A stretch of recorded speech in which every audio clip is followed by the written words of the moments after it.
முழு குர்ஆனையும் ஓத சொல்கிறீர்கள், எப்படி ஓதுவது? ஒவ்வொரு நாளைக்கும் 4000 தர்மம் செய்ய சொல்கிறீர்கள், எப்படி செய்வது? ஒவ்வொரு நாளும் காபாவை மக்கா மதீனாவில் இருந்து கொண்டு எப்படி மக்காவுக்கு செல்வது? நாயகமே, ஒன்றுமே முடியாது. சொர்க்கத்தினுடைய இடத்தை எப்படி பாதுகாக்க முடியும்? எப்படி எதிரிகளை எல்லாம் அழிக்க முடியும்? நடக்காது. பெருமானார் ஏன் நடக்காது?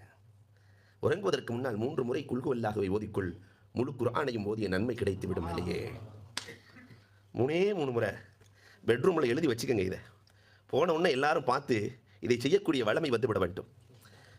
4 முறை சூரத்துல் ஃபாத்திஹாவை ஓதிக்கொள்ளலையே 4000 திர்ஹம் தர்மம் செய்த நன்மையை அல்லாஹ் கொடுத்து விடுவான். அலையே 4 முறை.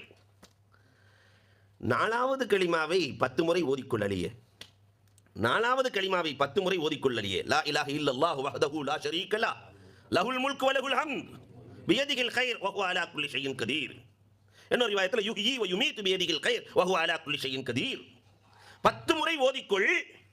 ஓதினால் காபத்துல்லாவை தவாப் செய்த நன்மை கிடைத்துவிடும். யாருக்கு ஹஜ் நசீப் இல்லையோ 4வது கலிமாவை ஓதிக்கொண்டே வந்தால் அனஸ் ரலியல்லாஹு அறிவிக்கிறார்கள், அல்லாஹ் அவரை ஹாஜியாக்காமல் மௌத்தாக்குவதில்லை. 4வது கலிமாவின் ஆற்றல் அலாதியானது. இதை 10 முறை ஓதாமல் உறங்காதே.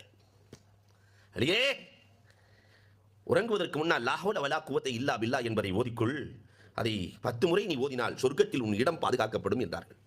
மந்திர சொற்களில் சிறந்த மந்திர சொல் லா ஹவ்ல வலா குவத்த இல்லா பில்லாஹ். இந்த லா ஹவ்ல வலா குவத்தை பற்றி பெருமானார் சொல்கிற பொழுது, இது கன்சுல் அர்ஷ், அர்ஷுக்கு கீழே கொடுக்கப்பட்ட வார்த்தை, எழுதப்பட்டிருந்த வார்த்தை. இதிலே 99 நோய்களுக்கு நிவாரணம் இருக்கிறது, அதில் குறைந்தது கவலை என்றார்கள் கண்மணி நாயகம் ஸல்லல்லாஹு அலைஹி வஸல்லம். இதை அழியே உறங்குவதற்கு முன்னால் 10 முறை ஓதிக்கொள். சொர்க்கத்திலே உன்னுடைய இடம் பாதுகாக்கப்படும்.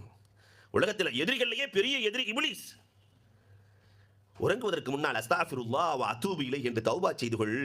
அவன் மண்ணை வாரி தலையில் போட்டுக் கொள்வான். காலையிலிருந்து மாலை வரை கெடுத்து வச்சேன், கடைசியில் இந்த பாவி அஸ்தாஃபிருல்லாஹ் வ அதூபு இலைஹின்னு சொல்லி தௌபா செஞ்சிட்டாரு என்று மண்ணை வாரி போட்டுக் கொள்வான். இந்த 5ஐயும் செய்யாமல் உறங்காதே. 3 முறை குல் ஹுவல்லாஹ், 4 முறை சூரத்துல் ஃபாத்திஹா, 10 முறை 4வது கலிமா, 10 முறை லா ஹவ்ல வலா குவத்த இல்லா பில்லாஹ், 10 முறை அஸ்தாஃபிருல்லாஹ் வ அதூபு இலைஹி. இன்ஷா அல்லாஹ் இதை நம்ம மௌத் வரைக்கும் ஓதணும். காரணம், அலி ரலியல்லாஹு தஆலா அவர்கள் வஃபாத் வரைக்கும் இதை விடவில்லை.